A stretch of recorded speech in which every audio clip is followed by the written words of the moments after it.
otros temas también importantísimos, yo creo que el rostro más triste de la migración, que en realidad todo lo es el de la migración infantil, que además está creciendo en su camino por alcanzar, ya déjense el sueño americano, pues la posibilidad de vivir, de comer, de tener un techo. Estos menores no acompañados se enfrentan a situaciones de violencia. Le agradezco muchísimo que nos acompañe esta mañana a Juan Martín Pérez García, coordinador de Tejiendo Redes Infancia. Gracias por estar aquí.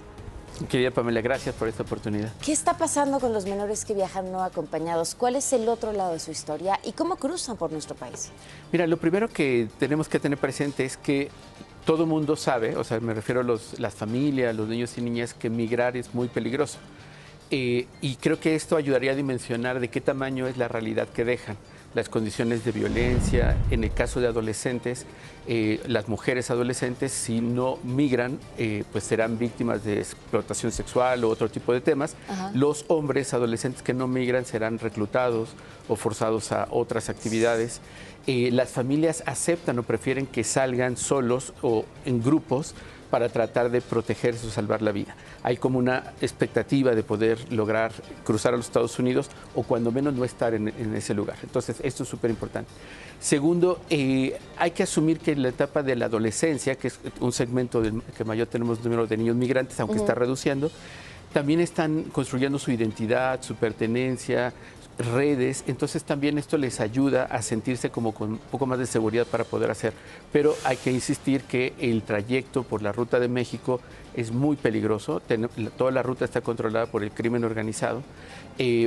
Para las niñas, y pongo énfasis en ellas, es mucho más peligroso, prácticamente sabemos poco de lo que sucede, es decir, tenemos un registro de niñas que son detenidas o deportadas, pero en realidad muy poquito, o sea, ha ido incrementando, pero no supera el 20%, 23%, pero aún así un número muy alto, por lo que identificamos en el territorio nacional, son víctimas de esclavitud sexual. Y el gran problema es que no quedan registradas, es decir, no están en el registro de desaparición, que tenemos muchos en México, no están en el registro en sus países, porque carecemos de un mecanismo transnacional de protección integral de niñez migrante, que permitiría que se comunicaran las autoridades de infancias de Centroamérica, México y Estados Unidos. Claro. Entonces todo es fragmentado. Y hay otro componente, y es que son los niños y niñas como más invisibles.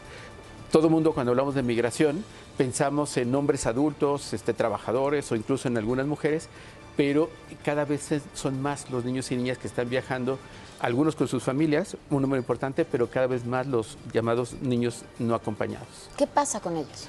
Pues cuando llegan a nuestro territorio, además de todos estos riesgos que he explicado, tienen derecho al asilo, al refugio, pero esto no es algo que ocurra con frecuencia. El 86% de ellos cuando llegan a nuestro país son deportados, bajo el argumento de que es por su interés superior, pero en realidad es regresarlos a la muerte o a una condición de desventaja. Cuando llegan a los Estados Unidos también tienen un poquito más de posibilidades de recibir asilo o refugio, pero generalmente en el caso de los mexicanos, porque también México tiene un número importante de adolescentes que viajan a Estados Unidos no acompañados, son deportados también. Lamentablemente la política migratoria la siguen definiendo los Estados Unidos y tienen poca posibilidad de llegar a los Estados Unidos o quedarse en México. Hay un gran trabajo que está haciendo ACNUR de Naciones Unidas, la Comar está desbordada, o sea, son muchísimos, más de 14,000 solicitudes de refugio, pero son muy poquitas comparadas con la cantidad de niños y niñas que están cruzando por el territorio, que están llegando a México, y aún con los datos que son muy preocupantes, que ya Barack Obama desde 2014 habló de crisis humanitaria, nuestro país ha restringido, ha cambiado su política y ahora tenemos, como se burló el señor Trump, recordarás, México al final sí pagó el muro, lo tenemos con la Guardia Nacional, pero se ha incrementado el discurso de xenofobia y de odio a los migrantes o de persecución a los migrantes. Y lo que históricamente, sobre todo en el sur, teníamos una población pues solidaria, que apoyaba y que de alguna manera protegía a estos niños, ahora es más complicado. Y logramos con cambios en la ley que ya no sean detenidos. Lamentablemente se está haciendo un eufemismo de rescate cuando en realidad... Los están deteniendo. Y los están separando en algunos casos de su familia. El escenario es muy crítico, pero creo que las salidas que tenemos, además, que tiene que ver con la solidaridad mexicana, implica que cumplamos con la ley. La ley en México de migración prohíbe que los niños y niñas sean detenidos.